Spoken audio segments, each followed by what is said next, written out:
You are now listening to The Beat Basement, Season 8, Episode 4. I don't want to sound like the old hater, but, I feel like this is the worst stage it's been in. Presents The Beat Basement, where you hear from your livest producers, all of them. And this is where it all goes down, where you hear the funky sound. From the producers that's up and coming to Grammy Award winning, all of them. And I'm your host, Swish, and we going in, everything going in.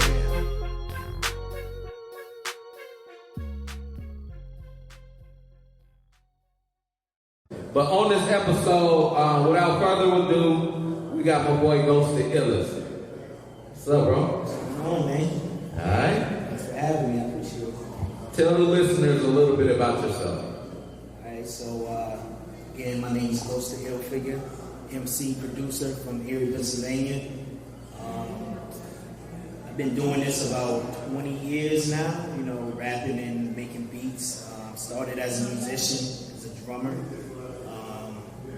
Bass is like my forte.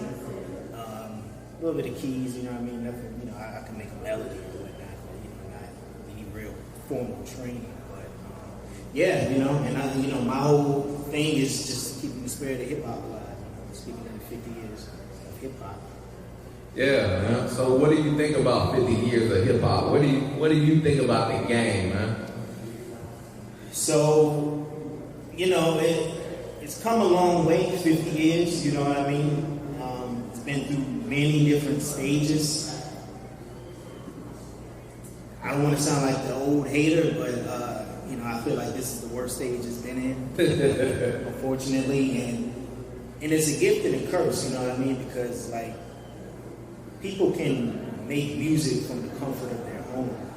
And that's great, you know what I mean? But we just flooded with everybody's ideas, you know what I mean? Everybody can pick up this mic and do what they want to do. So it's a gift and a curse. I'm glad it's still here. I love hip hop, you know what I mean? And there's a place for everything, but, like the brothers on the panel say, we got to push more positive stuff for us, more positivity.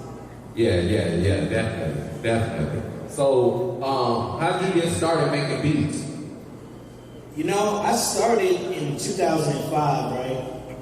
I had there's a program called Acoustica Beat Craft, I think that's what it's called. Now this joint, right, it was just drums. There was nothing else. It was just, you could program drums on it, and it had the wackest kicks, you know what I mean? You would have to equalize the heck out of the drums.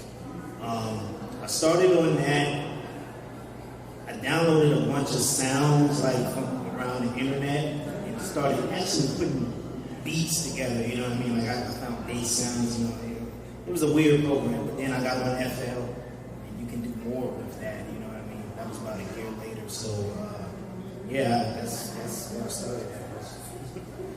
Acoustica Beat Craft. Dang, that sounds pretty tough. It was, man. It was tough, trust me, man. Yeah, okay. So where are you now? What type of beats do you like making? So right now, I'm kind of like what they would call the Griselda sound, even though I was doing it before Griselda got popping. So kind of like that dirty, gritty boom bap. I do a little bit of R&B as well. I can mess around with the 808s and make a smooth track and a little bit of funk, but I'm mainly the boom bap. Okay. Who musically influenced you growing up? See, we got to talk different genres, you know what I mean? So, I grew up listening to the Ozzy Brothers, Marvin Gaye, Rick James. That's from my dad's side, James Brown. My mom, she had Prince, Michael Jackson, and the R&B side. As far as hip hop, who influenced me in hip hop? Avid from R&B. That's who I was trying to be when I started. Jay Dilla, I think, is the greatest hip hop producer. DJ Premier and Eric Sermon. Okay. Was you one of the producers trying to be a rapper too? Because I noticed all producers are trying to be rappers, or try to be. I started as a rapper. I was a rapper first, and then just being a musician and all always having music in my head. I was like, I need an outlet. Right. Okay. So tell us a story about hip hop that you'll never forget. A story about hip hop, man. Like an experience, like someone I met, maybe, or. Yeah, just something that you'll never forget. Just something that grabbed you with music, with hip hop. Yeah, I remember my freshman year in high school. Now, keep in mind, I was born in '91, so I'm a little younger. But my freshman year in high school, that's when I had my history lessons. That's when I heard all that old school, Black Moon, the whole boot camp clique, Mike Geronimo, all that, what they would call golden age era hip hop, was 9th grade. And like from there, it was just out of here. I was like, yo, I'm on another level. What'd your parents say when you engulfed in hip hop? I think they supported me.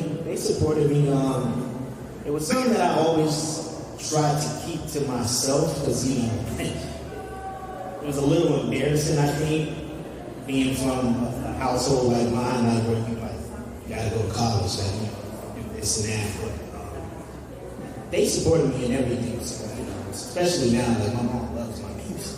Yeah. I know it's the holiday season, man. What are you most thankful for? I'm thankful for my family, my wife, my son, my stepdaughter, my parents.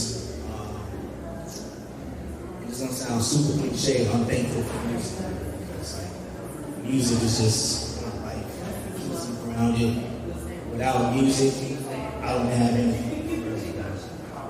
Okay. Well, you don't have to cook up one of these holiday, Thanksgiving beats for the listeners, right? Give them yams. Yeah, you gotta give them some yams or something, man. So, I just had to throw that in there. But, just to get back on subject, get back on topic, what makes you keep working? What makes you keep going at hip hop hard as you do? I think it's just my creative juices, man. Have I tried to stop? Yeah, because I just wasn't feeling the genre, but it's like, as far as if I wanted to stop rapping, I just always have rhymes on the line. I have to put them down, and it's like, shoot, this needs to be a song.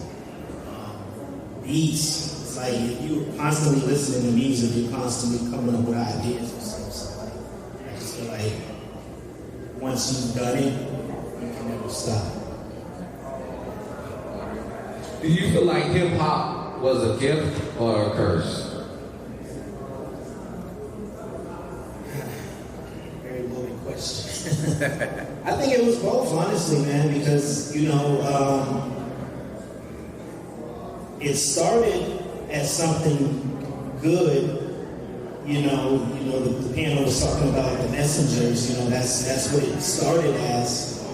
Other people got their hand in it and put the curse on it. But even still to this day, it's still, it's pulling people out of poverty. So, yeah, it's really both a gift and a curse. Unfortunately. Yeah, it is. Is it difficult for you to cook up, given the circumstances that we are in right now? As far as the state? Yeah. Like, what type of, how would you cook up, in this state? I'm just me, I've been making the type of beats I made since 05. And there's always a lane for it, So as long as that boom bap lane is open, I'm inspired. All right. Well, without further ado, tell us who you would like to cook up with and who.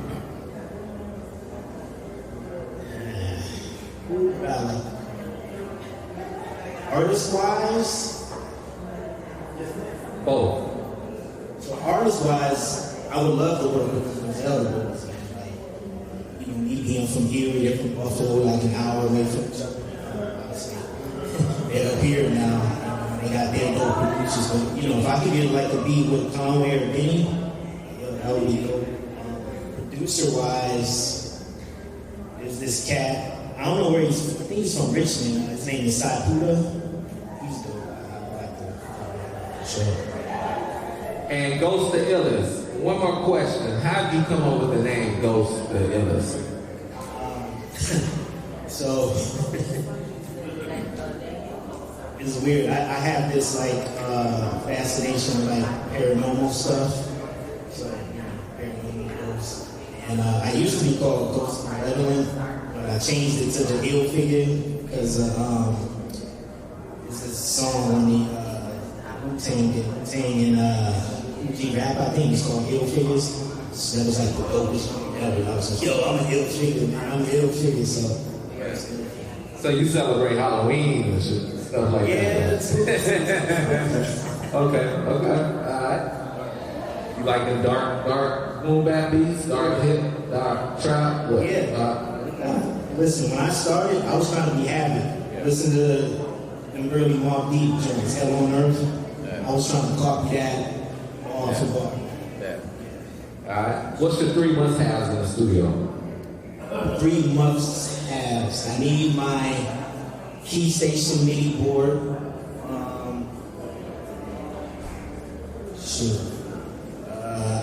I need my MPC Live, and I got this little synthesizer I like. It's called the microphone. Really basic.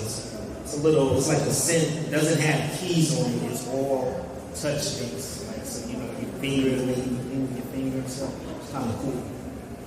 Alright, well, y'all heard it here first, man. Now he's gonna give y'all something live. He's gonna cook up a live beat for your listeners. Alright, let's do it. It's the cook up. Time for the cook up.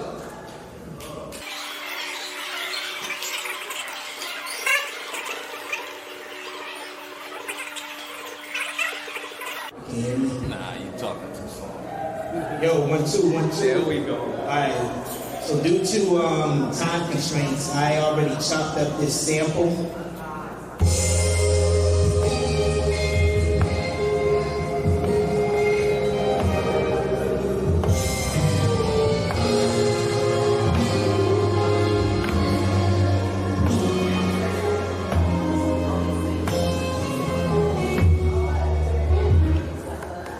So do is something like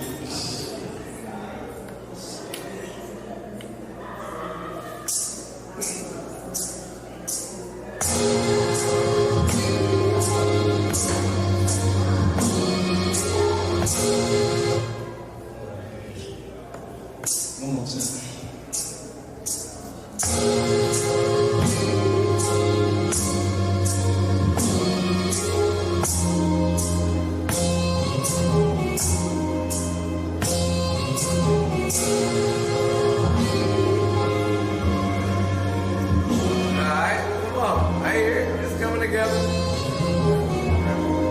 Put some drums on it.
To sum up what Mamba mentality means is to constantly try to be the best version of yourself. Kobe Bryant. Yeah, man. 2024. This the Kobe year. This the Mamba mentality year. This is the year where you try your best to be your best, to be the best version of you. Work harder than everybody else and just constantly seek it. You got it. This you. Mamba mentality year. Let's do it. 2024. Let's get this thing started off right. That's my word, y'all. Blessings on blessings on blessings. Peace.